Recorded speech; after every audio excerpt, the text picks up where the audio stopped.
দেখো, Indian polity is the most important subject of our কম্পিটিটিভের syllabus. তো এর একটা ইম্পর্টেন্ট টপিক আমরা নিয়ে আজকে আলোচনা করব, basic concept of Indian constitution. Indian constitution অর্থাৎ ভারতের সংবিধানের কিছু বেসিক কনসেপ্ট আজকে আমরা আলোচনা করব। তো দেখো, প্রথমেই জানতে হবে যে সংবিধান বা কনস্টিটিউশন কি। যে কোনো দেশের সংবিধান সেই দেশের সর্বোচ্চ আইন, সেই দেশের সর্বোচ্চ আইন। তো এই সংবিধান দুরকম হয়, একটা হতে পারে লিখিত সংবিধান, এক হতে পারে অলিখিত সংবিধান। তো ভারতের সংবিধান হচ্ছে পৃথিবীর মধ্যে সবথেকে বড় লিখিত সংবিধান। মনে রাখবে, ভারতের সংবিধান পৃথিবীর মধ্যে সবথেকে বড় লিখিত সংবিধান। এটা ভারতীয় প্রজাতন্ত্রের সর্বোচ্চ আইন। তো দেখো, সংবিধান পড়তে গেলে আমাদের এর পিছনের ব্যাকগ্রাউন্ড বা ইতিহাসটার দিকে একবার তাকাতেই হয়। আমরা জানি ইংরেজরা ভারতকে পরাধীন করে রেখেছিল। তো ইংরেজদের ঠিক যাবার সময়কালটা, অর্থাৎ ওই 1946-47 সময়কালটা আমরা যদি দেখি, যে মাউন্ট ব্যাটেনের টাইম পিরিয়ড যেটা, তো তখন কিন্তু আমাদের ভারতবর্ষের সংবিধান সভা তৈরি করার অনুমতি ভারত বা নাগরিকরা পেয়ে যায়। তো সেই হিসাবে 1946 সালে ভারতের সংবিধান সভা অর্থাৎ নিজস্ব সংবিধান রচনা করার যে একটা কমিটি, সংবিধান সভা তৈরি হয়। তো দেখো, প্রথমে সংবিধান সভার পর সংবিধান সভা থেকে তৈরি হয় গণপরিষদ, গণপরিষদ থেকে তৈরি হয় খসড়া কমিটি। তিনটে আমি পরপর বলবো। প্রথমে সংবিধান সভা তৈরি হয় 1946 সালে। সংবিধান সভার মধ্যে একটা কমিটি বলতে পারো, সেটা তৈরি করা হয়, যার নাম গণপরিষদ। এবং গণপরিষদ আন্ডারে একটা পার্টিকুলার কমিটি তৈরি করা হয়, যার নাম খসড়া কমিটি, যেটাকে ইংরেজিতে বলা হয় ড্রাফটিং কমিটি। এরাই অ্যাকচুয়ালি সংবিধান রচনা করে। তো দেখো, যে 1946 সালে 9ই ডিসেম্বর গণপরিষদের প্রথম বৈঠক বসে। সদস্য ছিল তখন 389 জন, যার সভাপতি ছিল ডক্টর রাজেন্দ্র প্রসাদ। পরীক্ষায় বহুবার পড়েছে যে গণপরিষদের সভাপতি কে ছিলেন ডক্টর রাজেন্দ্র প্রসাদ, এবং অস্থায়ী সভাপতি কে ছিলেন ডক্টর সচ্চিদানন্দ সিনহা। আর খসড়া কমিটি, এই যে খসড়া কমিটি যারা সংবিধানটা লিখিতভাবে তৈরি করেছে, খসড়া কমিটির সভাপতি ছিলেন আম্বেদকর। তাহলে দেখো, আমরা একটা কথা ছোটবেলা থেকেই জেনে এসেছি যে আম্বেদকর নাকি সংবিধান রচনা করেছেন, বা এই ভাষাটা ভুল, কারণ আম্বেদকর একা সংবিধান রচনা করেননি। আম্বেদকর যে জায়গায় ছিলেন সেটি হচ্ছে খসড়া কমিটির সভাপতি ছিলেন, যে কমিটি থেকে এই ভারতীয় সংবিধান রচনা করা হয়। আর গণপরিষদের সভাপতি ছিলেন স্থায়ী সভাপতি রাজেন্দ্র প্রসাদ, অস্থায়ী সভাপতি সচ্চিদানন্দ সিনহা।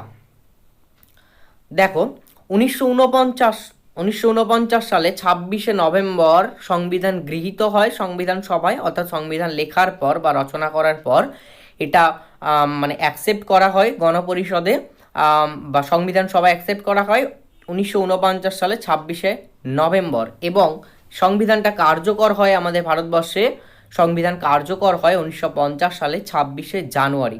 এই দুটো তারিখ মোস্ট মোস্ট মোস্ট ইম্পর্টেন্ট, কারণ বহুবার পরীক্ষা এসেছে এবং এই দুটো তারিখ গুলিয়ে যাওয়ার মতো। একটা হলো গৃহীত কবে হয়, আর একটা হলো কার্যকর কবে হয়। গৃহীত হয়েছিল 1949-এর 26শে নভেম্বর, কার্যকর হয়েছিল 1950-এর 26শে জানুয়ারি।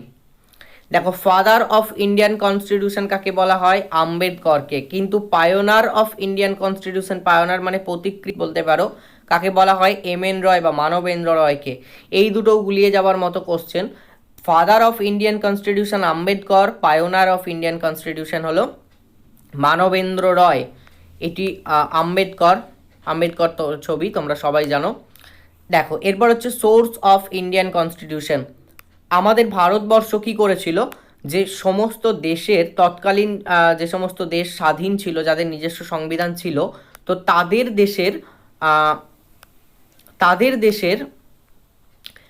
দেশের সংবিধানের যে সব থেকে ভালো যে জিনিসটা, সেইগুলোকে ভারত কি করে, অ্যাকসেপ্ট করে নেয় বা সেগুলোকে গ্রহণ করে দিয়ে নিজের সংবিধানটা তৈরি করে। তাহলেই ভাবো, সব দেশের সবচেয়ে ভালোটা দিয়ে আমাদের সংবিধান তৈরি, তাহলে আমাদের ভারতের সংবিধান কতটা সুন্দর বা কতটা ভালো সেটা নিশ্চয় আর বুঝিয়ে দেওয়ার দরকার নেই। তো তো দেখো, সোর্স অফ ইন্ডিয়ান কনস্টিটিউশন বলতে কোন কোন জায়গা থেকে ভারতীয় সংবিধানের যে বিষয়বস্তুগুলো গ্রহণ করা হয়, সবার প্রথমে আমরা পড়বো যেটা গভর্নমেন্ট অ্যাক্ট অফ ইন্ডিয়া, যেটা 1935 সালের ভারত শাসন আইন। এখান থেকে প্রায় 80% নেওয়া হয়েছিল।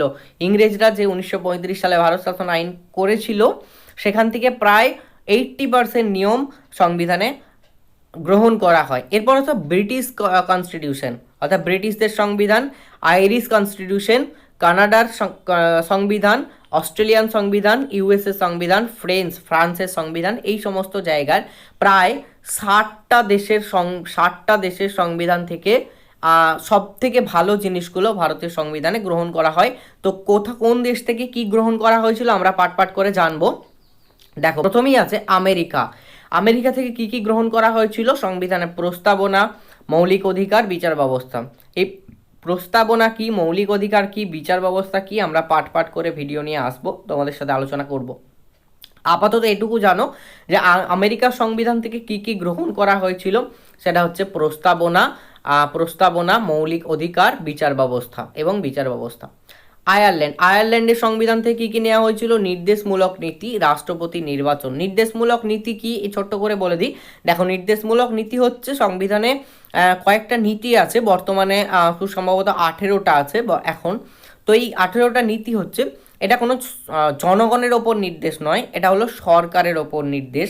যে নির্দেশগুলো সরকার মানতেও পারে, না মানতেও পারে, এটা তার ব্যক্তিগত ব্যাপার, সেই সরকারের ব্যক্তিগত ব্যাপার। সেই সরকার নিয়মগুলো মানতেও পারে, নাও মানতে পারে।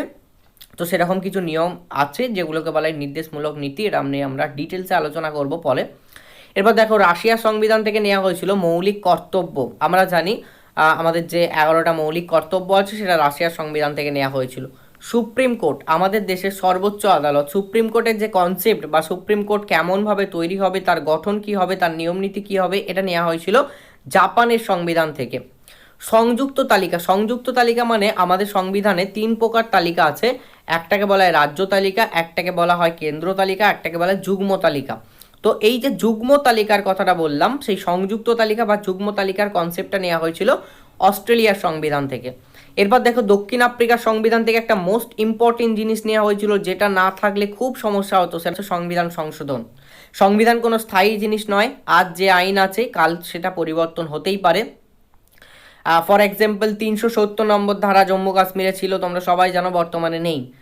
তো এই যে নেই বর্তমানে, এটার জন্য দায়ী হচ্ছে সংবিধান সংশোধন। এই সিস্টেমটা আমাদের সংবিধানে আছে বলেই তাই, নাহলে আগে যা ছিল তাই থাকতো। পরবর্তীকালে খুব সমস্যা সৃষ্টি হলেই আমরা সংবিধান সংশোধন করতে পারি।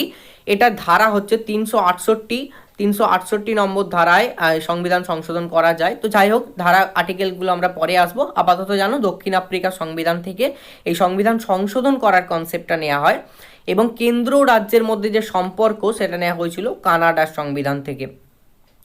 চলো এরপর দেখি, আমাদের সংবিধান তৈরি করতে সময় লেগেছিল 2 বছর 11 মাস 18 দিন। সংবিধান তৈরি করতে সময় লেগেছিল 2 বছর 11 মাস 18 দিন। খরচা হয়েছিল প্রায় 64 লক্ষ টাকা খরচা হয়। প্রথম সংবিধান যখন তৈরি হয় তখন তাতে ছিল 22টা পার্ট, 395টা আর্টিকেল মানে ধারা, আর 8টা শিডিউল মানে তফসিল। বর্তমানে আছে কি 25টা পার্ট, 480টারও বেশি আর্টিকেলস আছে বা ধারা আছে, এবং 12টা শিডিউল আছে। তাহলে আগের সংবিধানে কি ছিল এবং বর্তমানে সংবিধানে কি আছে তোমরা জানতে পারলে। প্রশ্ন কিন্তু দুটো জায়গা থেকেই হয়, যে মূল সংবিধানে কটা পার্ট ছিল, বা এখনও পড়তে পারে বর্তমান সংবিধানে কটা পার্ট আছে। তাহলে আমাদের দুটো ডেটাই কিন্তু মনে রাখতে হবে।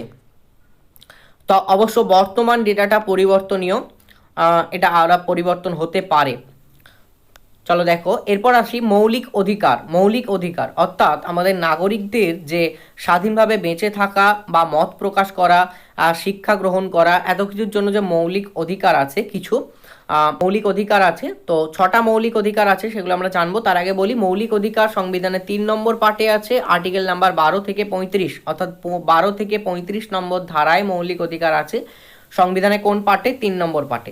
দেখো এখানে লেখা আছে, পূর্বে ছিল 7টি, 44তম সংবিধান সংশোধনে সম্পত্তির অধিকারকে বাদ দেওয়া হয়েছে।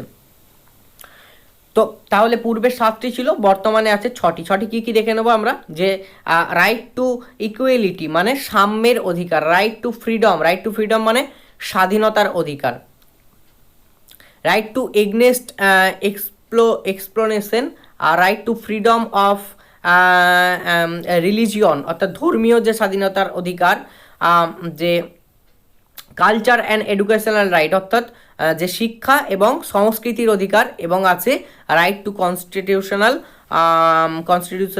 Remains, right to constitutional remedy অর্থাৎ যে কি বলবো যে শোষণের বিরুদ্ধে অধিকার যেটাকে বলা হয়। তাহলে কি কি পেলাম? সাম্যের অধিকার, স্বাধীনতার অধিকার, শিক্ষা সংস্কৃতির অধিকার, শোষণের বিরুদ্ধে অধিকার, মত প্রকাশের স্বাধীনতা। তো এই হচ্ছে আমাদের 6টা মৌলিক অধিকার, আমাদের 6টা মৌলিক অধিকার।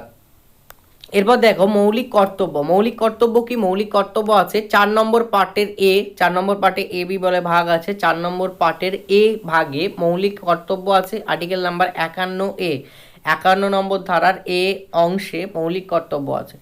দেখো মূল সংবিধানে কিন্তু মৌলিক কর্তব্য ছিল না, এটা খুব ইম্পর্টেন্ট। কেন ইম্পর্টেন্ট? কারণ পরীক্ষায় কোশ্চেনটা এভাবে দেয় যে 4টে অপশানের মধ্যে কোনটি মূল সংবিধানে বা যখন সংবিধান তৈরি হয় তখন কোনটি ছিল না। এরকম অপশন থাকে যে মৌলিক কর্তব্য, মৌলিক অধিকার, নির্দেশকমূলক নীতি বা ইত্যাদি কয়েকটা সংবিধানের অংশ দিয়ে দেয়, যে এর মধ্যে কোন অংশটা মূল সংবিধানে ছিল না। সেক্ষেত্রে অ্যান্সার কিন্তু মৌলিক কর্তব্য। মৌলিক কর্তব্য সংবিধান তৈরির সময় ছিল না। এটা 1976 সালে 1976 সালে 42তম সংবিধান সংশোধনে 10টা মৌলিক অধিকার যুক্ত করা হয়, এবং বর্তমানে অর্থাৎ খুব রিসেন্ট 2000 সালে একটি যুক্ত করা হয়। বর্তমানে মোট 11টি মৌলিক কর্তব্য আছে। তো দেখো বেসিক সংবিধানের কনসেপ্ট এইটুকুই ইনফরমেশন ছিল আজকের ভিডিওতে। যদি ভিডিওটা ভালো লাগে অবশ্যই একটা লাইক করবে, কমেন্ট করবে, অবশ্যই আমার চ্যানেলটাকে সাবস্ক্রাইব করবে। ততক্ষণ খুব ভালো থাকো, দেখা হচ্ছে পরের ভিডিওয়।